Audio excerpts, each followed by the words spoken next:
welcome you to America's Roundtable, a weekend program from the nation's capital focusing on the economy, liberty, and security.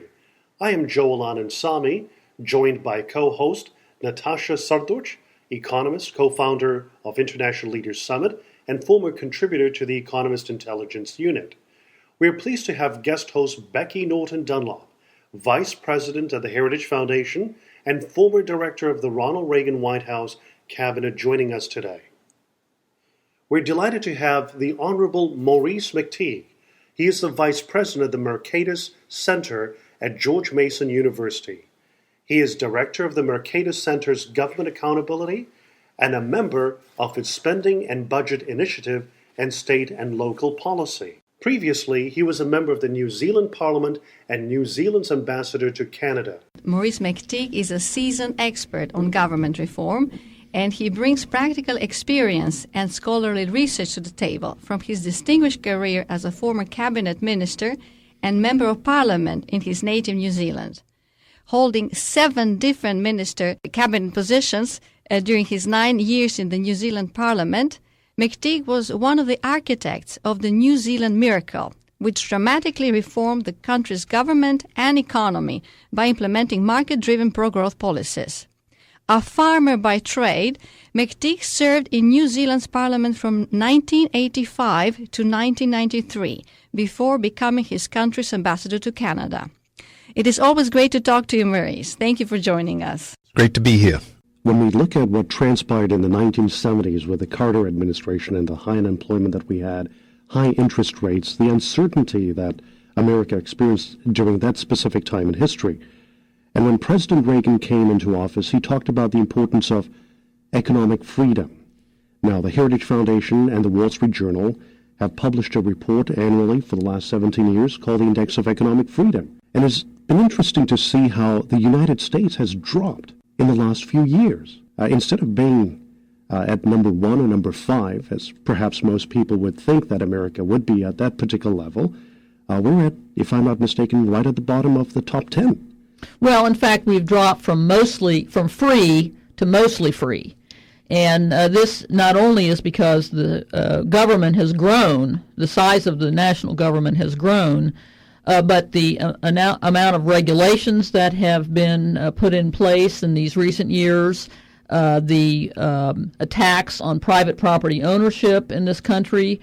In other words, there are 10 characteristics that are discussed in the Index of Economic Freedom, and as you go through them, you see that our economic freedom is diminishing in many of these categories, which hurts every American.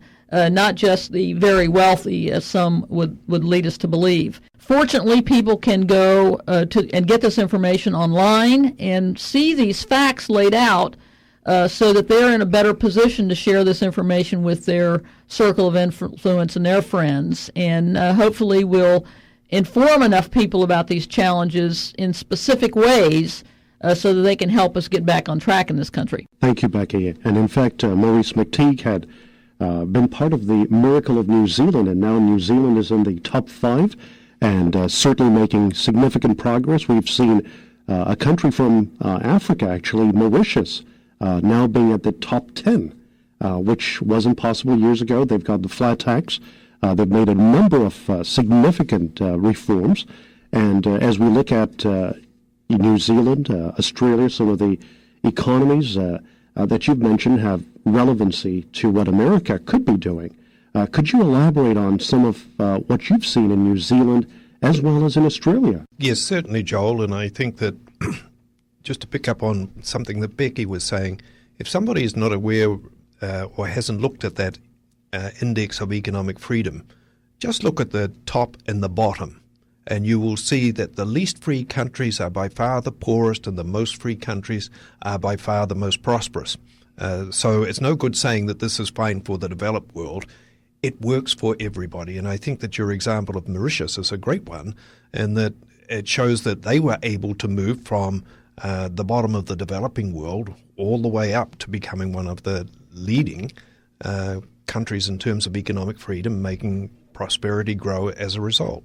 countries have prospered because the best of their citizens have had great ideas. They've been able to expand those ideas, and they have turned them into incredible industries.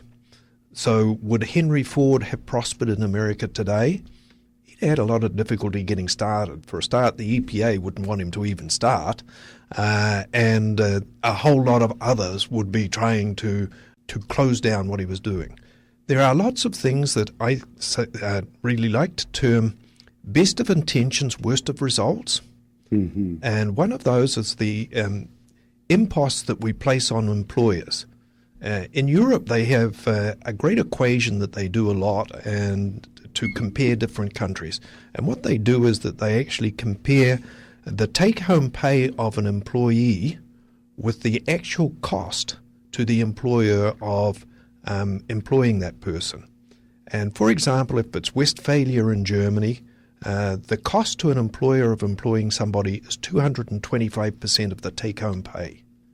Why is that? Because you've got to pay all of the social security taxes, you've got to pay for 5 weeks annual leave, you've got to pay for paternity leave and maternity leave, and you add on all of those social costs. Here in the United States, if you go to Pennsylvania, the cost of employing somebody there is 216% of the take-home pay. That's actually wages foregone by the employee. It's a loss of productivity to the employer, and it's an incentive for those jobs to go somewhere else.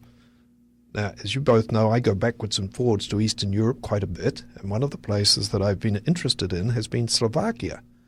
The cost of employing somebody in Slovakia today is around 115% of the take-home pay. There are more German cars built in Slovakia than there are in Germany now. And that's exactly what happens, that there's that competitiveness for jobs. Slovakia has focused its economic development upon being very competitive in attracting capital, and it's been extremely successful. If you look at the per capita income of Slovakia, it went from about $3,500 US in the early 2000s to $16,000 US by 2007. That's a 5-fold increase.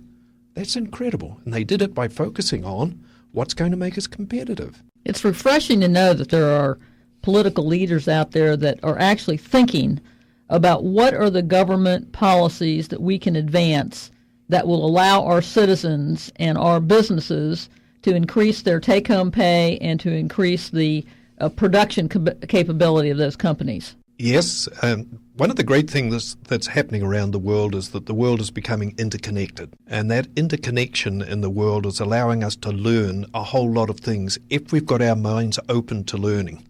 And in many instances, our policymakers are not open to what they can learn from other places. They tend to be dismissive of it. But we can learn a great deal about how you make really competitive economies. Two of my favorite places in the world are tiny cities in terms of land, Hong Kong and Singapore. They have no natural resources. They have two of the best economies in the world, and they do it in face of extreme competition and a lot of hardship, but they do it because they focus on how can we allow our entrepreneurs to do more exciting things. And I think that really is the key. It's how do you allow your people to do new and exciting things rather than continually trying to rein them in and constrain them. And that was a good point that Becky mentioned. How do you convince politicians in America to apply things that work in other places? And the question is, what are the obstacles? Are there any real obstacles that are actually preventing politicians from doing the right thing? Yes, there are. And there is a whole stream of them. But the most important obstacle or most important concern is this going to affect my re-election? And the answer to that is, what's going to most benefit your re-election is if the well-being of the people in your community is better today than it was when you got elected. And there's probably not too many politicians in the United States can say that at the moment. The other thing is this, and that is that you really do have to focus in on how do we get from where we are now to where we want to be in the future. And some of that might make you have to make hard decisions about manufacturing may not be the future of the U.S. economy. It's more likely to be in services, and it's more likely to be in the intelligent jobs rather than in the lower end of the manual labor jobs. So how do you concentrate on focusing on those things?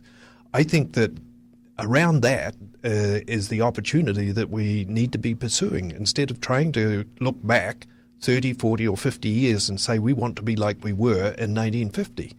There is no chance, and you wouldn't like it if you went back there.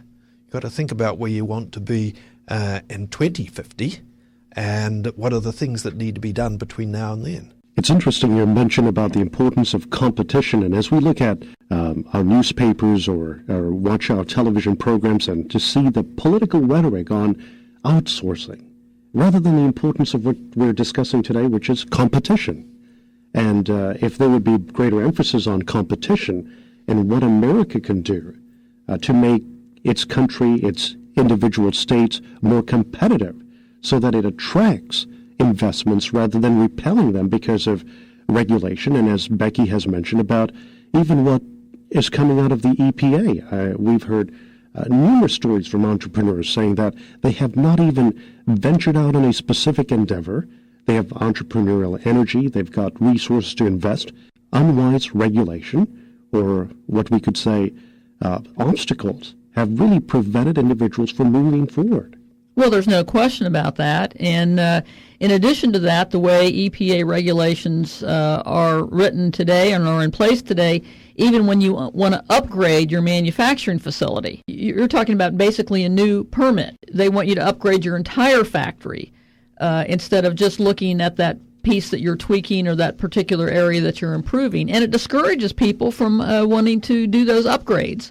So you end up having old plants, manufacturing plants, power plants, operating on technology that is essentially outdated instead of making the investment to bring it into the 2011, 12s, and 13s of technology that we have today. And it's bad for that business, and it's bad for a lot of things in the community. I think one of the things that we've found from outsourcing is that there are huge benefits that actually come with that process of outsourcing as well.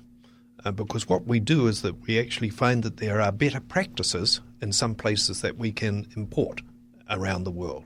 And from those better practices, we continually improve our technology. If you are right at the cutting edge of what's driving the world economy at any given time, you'll get the jobs. I came to the United States during the 1990s. In my view, the decade of the 90s was a magical period for the United States, because for the first time in history, we actually saw the market start to put a value on brainpower. And it was about technology, and the United States was the place to go. And if you just looked at some fairly crude indices, but where in the world were the 10 richest people? By the end of the 1990s, 9 of the 10 of them lived in the United States. At the beginning of that period, there was only about 5 of the 10 lived in the United States. And that was because we were seeing this massive investment from the rest of the world that wanted to be able to capture American know-how. But unfortunately, America went into cruise control after that and relied on consumption, and there wasn't the push for the innovation and creativity that would have made the first half of the 21st century as good as the last decade of the 20th century.